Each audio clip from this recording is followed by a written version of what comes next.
बिस्मिल्लाहिर्रहमानिर्रहीम अस्सलाम वालेकुम। Welcome to my YouTube channel law students platform. दोस्तों, आज हम कुछ इंपॉर्टेंट लैटिन मैगज़ीन पढ़ेंगे जो कि अक्सर एग्जाम्स में आते हैं।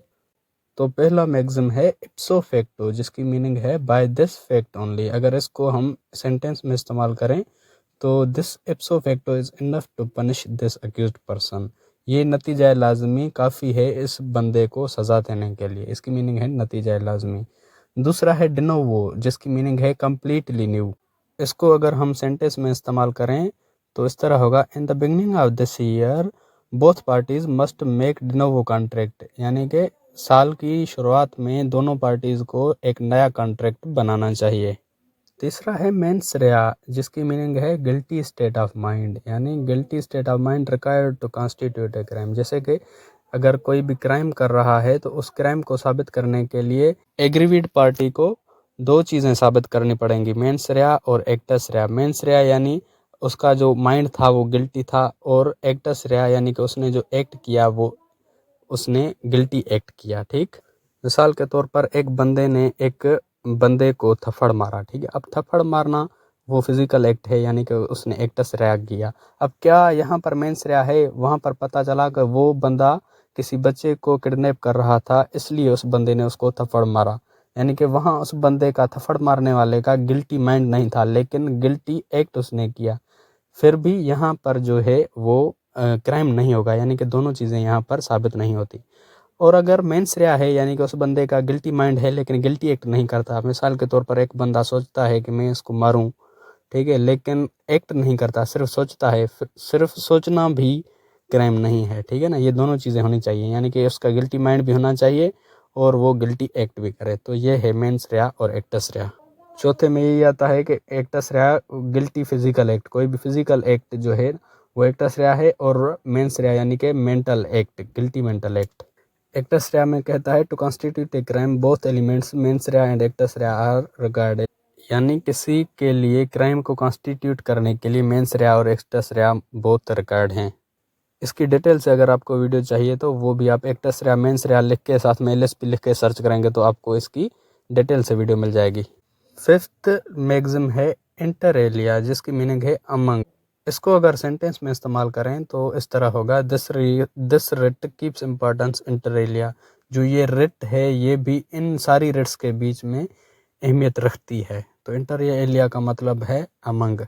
और छठा है बोनाफाइड। बोनाफाइड यानी कि गुड फेथ या जेन्युइन, यानी कि कोई भी बंदा अगर बोनाफाइड वे में कोई काम कर रहा है नेक नीति से तो वो बोनाफाइड इस्तेमाल होगा, जिसकी मीनिंग है गुड फेथ।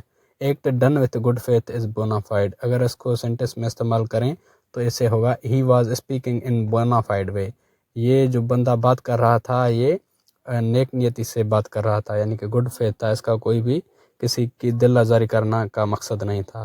तो बोनाफाइड वे यानी कि गुड फेथ। सातवां है एड होक, जिसकी मीनिंग है स्टॉप द गैप या फिर particular purpose is necessary. When any post is given temporarily, for example, when there is no judge on the bench, they will arrange a judge as ad hoc। यानी ये किसी भी particular purpose के लिए इस्तेमाल किया जाता है, या इसकी मीनिंग है स्टॉप द गैप। मिसाल के तौर पर अगर किसी बेंच पे कोई जज नहीं है तो वहाँ पर टेम्पररी किसी और जज को अरेंज किया जाएगा एज ए एड होक, यानी कि वहाँ पर वो ज़रूरत पूरी की जाएगी। इसकी मीनिंग ये है पर्टिकुलर पर्पज़ एज नेसेसरी या स्टॉप द गैप, यानी कि जो गैप है उसको ख़त्म करना।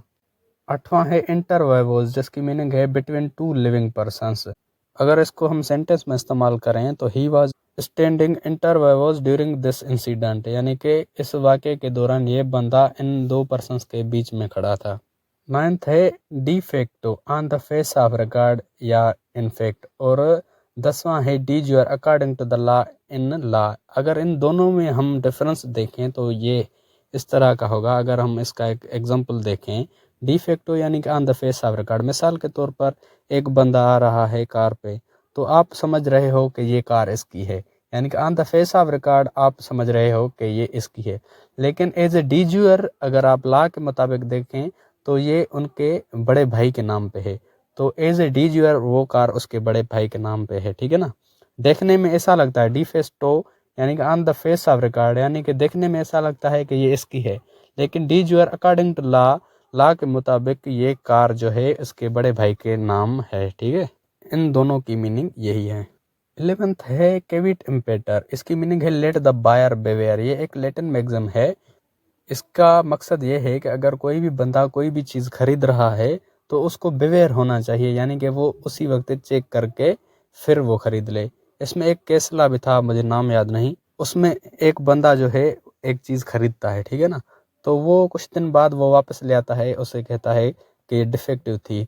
तो इस मैगज़ीन के मुताबिक जो कोर्ट ने कहा कि आपको उस वक्त जो है बेवेयर होना चाहिए था, लेट द बायर बेवेयर, उस वक्त आपको ये चीज़ चेक करके फिर खरीदनी चाहिए थी, तो उसको वो डैमेजेस नहीं मिले थे। तो लेट द बायर बेवेयर, यानी कि अगर कोई भी बंदा कोई चीज़ खरीद रहा है तो उसको उसी वक्त चेक करनी चाहिए। और 12th है केविट, लेट द पर्सन बेवेयर, यानी कि कोई भी बंदा अगर कोई भी चीज़ कर रहा है तो उसको बेवेयर होना चाहिए उस चीज़ के बारे में, यानी कि कोई कॉन्ट्रैक्ट कर रहा है या कोई भी चीज़ कर रहा है तो उससे उस चीज़ के बारे में अवेयरनेस होनी चाहिए।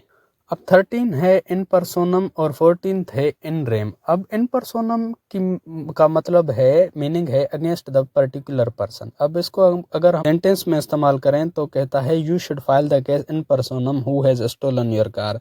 आपको उस बंदे के खिलाफ केस फाइल करना चाहिए जिस बंदे ने आपकी कार चोरी की है, यानी कि किसी भी पर्टिकुलर बंदे के खिलाफ। अब इन रेम क्या है, अगेंस्ट द होल वर्ल्ड, यानी कि पूरी दुनिया के खिलाफ। No one can grab it from you, यानी कि अगर आपके पास कोई ऐसी चीज़ है, यानी कि मोबाइल है आपके पास, वो आपकी है लीगली, तो आपके पास दुनिया के खिलाफ जो है राइट है कि दुनिया में कोई भी वो चीज़ आपसे नहीं छीन सकता, यानी कि ये आपका राइट एंड रेम है, यानी कि उस मोबाइल पे आपका राइट एंड रेम है, यानी कि पूरी दुनिया के खिलाफ आपका हक है उस पर। I have right and rem, no one in the world can grab my mobile from me, यानी कि ये जो मेरी मोबाइल है इस पे मेरा राइट एंड रेम है, यानी कि दुनिया में कोई भी बंदा मुझसे ये मोबाइल नहीं छीन सकता लीगली, ठीक है। और इन पर्सोनम, यानी कि अगर कोई भी बंदा आपसे मोबाइल चोरी करता है तो उसी बंदे के खिलाफ वो चीज़ होगी, वो है इन पर्सोनम, यानी कि against the particular person. 15th है अल्ट्रा वायर्स, इसकी मीनिंग है बियॉन्ड द पावर्स और बियॉन्ड द अथॉरिटीज़।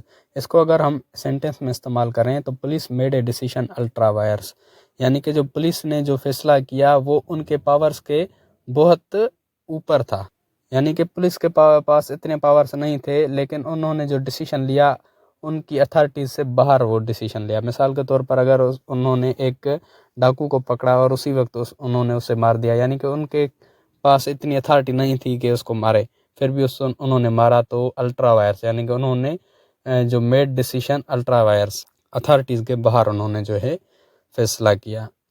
और 16th है इंट्रा वायर्स, इसकी मीनिंग है within the powers or within the authorities, this officer should act intra vires. जो ये ऑफिसर है इसको अपने पावर्स में रह के जो है काम करना चाहिए, अपने पावर से बाहर नहीं करना चाहिए, अल्ट्रा वायर्स नहीं करना चाहिए, इंट्रा वायर्स काम करना चाहिए, यानी कि जो उसके पावर्स हैं उसी पावर्स का इस्तेमाल करे, उससे ज़्यादा नहीं करे। इंट्रा वायर्स यानी कि with in the powers, ultra vires यानी कि बियॉन्ड द पावर्स। 17th है एब इनिशियो, जिसकी मीनिंग है फ्रॉम द बिगनिंग, यानी कि शुरुआत से लेकर।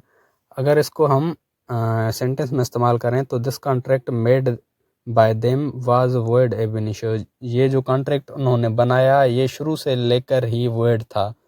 यानी अगर दो या दो से ज़्यादा बंदों ने एक कॉन्ट्रैक्ट किया है और उस कॉन्ट्रैक्ट में उन्होंने जो चीज़ डिलीवर की है वो ड्रग्स हैं, ड्रग्स यानी कि वॉइड होगा, यानी कि एब इनिशियो यानी कि शुरुआत से लेकर वो वॉइड था। या अगर दो बंदों ने कॉन्ट्रैक्ट किया, एक बंदे ने कहा कि मैं आपको जो है कार भेजूंगा और उस बंदे की कार पहले से ही एक्सीडेंट हो चुकी है और उसको पता ही नहीं था जो वो कार भेज रहा था, तो ये भी कॉन्ट्रैक्ट वॉइड होगा। तो इसको कहा जाएगा this contract made by them was void एब इनिशियो, जिसकी मीनिंग सिंपली यही है कि फ्रॉम द बिगनिंग। और 18th है x post facto, in the light of subsequent event effect any legal act done in past, यानी कोई भी अगर इवेंट पास्ट में हो चुका है उसका जो अभी असर है उसको हम कहते हैं एक्स पोस्ट फैक्टो, या in the light of subsequent event, जो पास्ट में इवेंट हो चुके हैं उनकी जो है लाइट में। 19th है फोरम कन्वीनियंस, जिसकी मीनिंग है एप्रोप्रिएट जुरिस्डिक्शन, यानी दुरुस्त फैसला। इसको अगर हम सेंटेंस में इस्तेमाल करें तो दिस लोअर कोर्ट्स जज does not made decision on the basis of forum convenience, यानी इस जज ने जो डिसीजन दिया है वो फोरम कन्वीनियंस के बेस पे नहीं दिया, यानी कि एप्रोप्रिएट जुरिस्डिक्शन के बुनियाद पे इसने फैसला नहीं सुनाया। और 20 है इन एब्सेंशिया मीन्स नॉट प्रेजेंट, यानी कि कोई भी बंदा अगर प्रेजेंट नहीं है तो इन एब्सेंशिया इसकी मीनिंग है नॉट प्रेजेंट या फिर एब्सेंट भी आप कह सकते हो। जज will not start proceedings in absentia of defendant, जो जज है वो डिफेंडेंट की गैर मौजूदगी में प्रोसीडिंग्स आज स्टार्ट नहीं करेगा, इसका ये सेंटेंस है। 21 है मोडस ऑपरेंडी, जिसकी मीनिंग है particular way of doing something, यानी कि किसी भी चीज़ को पर्टिकुलर वे में करना। This person has committed this crime modus operandi, यानी इस बंदे ने जो क्राइम किया है वो पर्टिकुलर वे में किया है, मोडस ऑपरेंडी में किया है। और 22 है इंटरसेज, जिसकी मीनिंग है अमंग देम सेल्स, उन लोगों के बीच। He is also liable for the robbery inter se, ये बंदा भी रॉबरी में उनके अलावा ये बंदा भी जो है रॉबरी में मुलविस है। इंटर से यानी कि अमंग देम सेल्स। तो दोस्तों ये थे 22 इम्पॉर्टेंट लैटिन मैगज़म्स।